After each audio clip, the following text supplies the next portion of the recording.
Porque por gracia sois salvos por medio de la fe, y esto no de vosotros, pues es don de Dios, no por obras, para que nadie se gloríe. Estas palabras son del apóstol Pablo a los hermanos en Éfeso, y les resaltaba la gracia de Dios, a través de la cual podían ser salvados.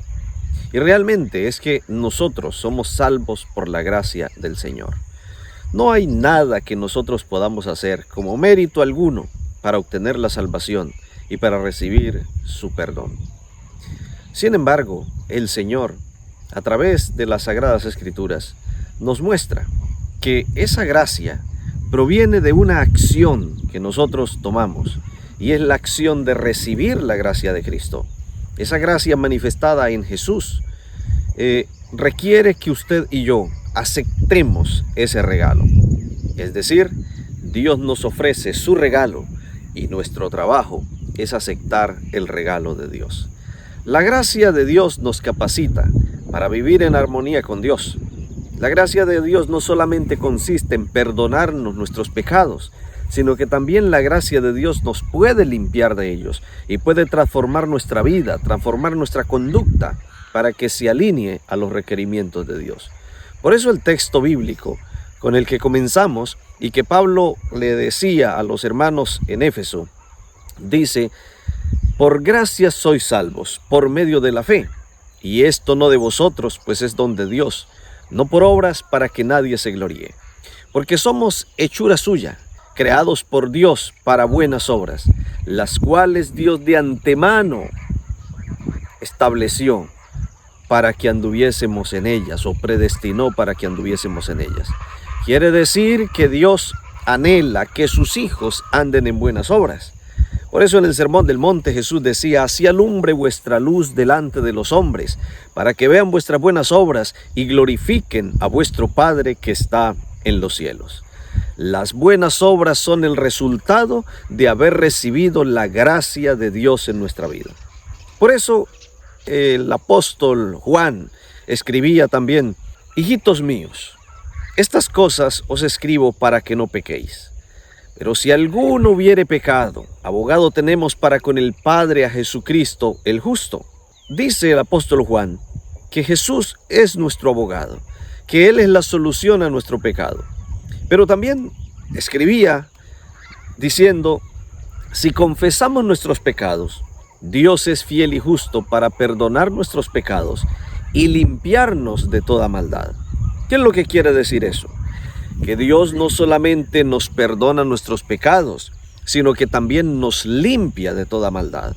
Es decir, la gracia de Dios es suficiente no solamente para perdonarnos, sino también para limpiarnos, para transformar nuestra vida. Por eso, cuando alguien dice que vive en la gracia de Dios, pero su vida no está alineada con los mandatos de Dios, sigue siendo desobediente, sigue cometiendo los mismos pecados una y otra vez, implica que está alejado de la gracia divina, porque la gracia divina nos permite cada día estar más cerca de Dios. La gracia divina nos permite cada día que nuestra vida se vaya amoldando a los requerimientos divinos.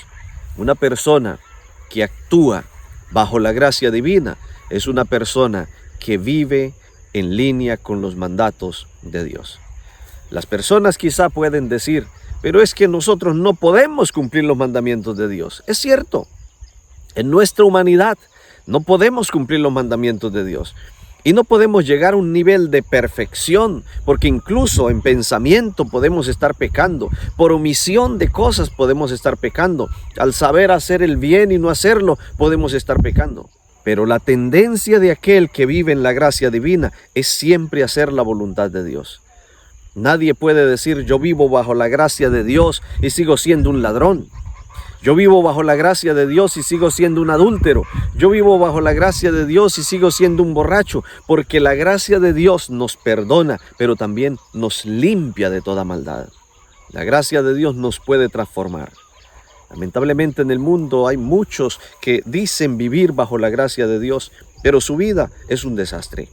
Su vida demuestra que están viviendo todavía bajo la potestad de las tinieblas, bajo la potestad del enemigo, de Satanás. Y eso es lo que el Señor quiere romper. Por eso cuando Jesús vino a este mundo, se paró un sábado allí en la sinagoga, leyó el libro de Isaías. Y el libro de Isaías decía: el Espíritu del Señor está sobre mí, por cuanto me ha ungido Jehová para dar libertad a los cautivos, para dar vista a los ciegos, para libertar a los oprimidos. ¿Qué significaba eso? Que Jesús quiso enseñarnos que su misión era darnos libertad. Y Jesús quiere darnos libertad de las cadenas del pecado. Jesús quiere darnos libertad de todas aquellas cosas que agobian nuestra vida, que nos llevan a la perdición. La gracia de Jesús es suficiente para libertar a los cautivos. Y toda esa gracia, toda esa capacidad de ser liberados es un regalo de Dios, que dice: por gracia sois salvos por medio de la fe. Sucede en nuestra vida cuando nosotros creemos. Cuando creemos que Jesús es la solución para nuestros pecados, cuando creemos que Jesús es la solución para nuestra vida y que su gracia es suficiente para llevarnos cada día a una semejanza en Cristo Jesús. Por eso, cuando el apóstol Pablo pedía al Señor que quitara de él un aguijón de su carne, algo que no le gustaba tener en sí mismo, el Señor le dijo: bástate mi gracia, porque mi poder se perfecciona en la debilidad. Necesitamos ir débiles delante del Señor. Necesitamos ir cada día necesitados de su gracia para recibir la gracia de Cristo. Y si hemos pecado, si hemos cometido acciones que no agradan al Señor, podemos ir confiadamente. Dice Hebreos 4:15: acerquémonos pues confiadamente al trono de la gracia para alcanzar misericordia y hallar gracia para el oportuno socorro. Dios nos ayude cada día a ser transformados por su gracia, transformados por Cristo Jesús.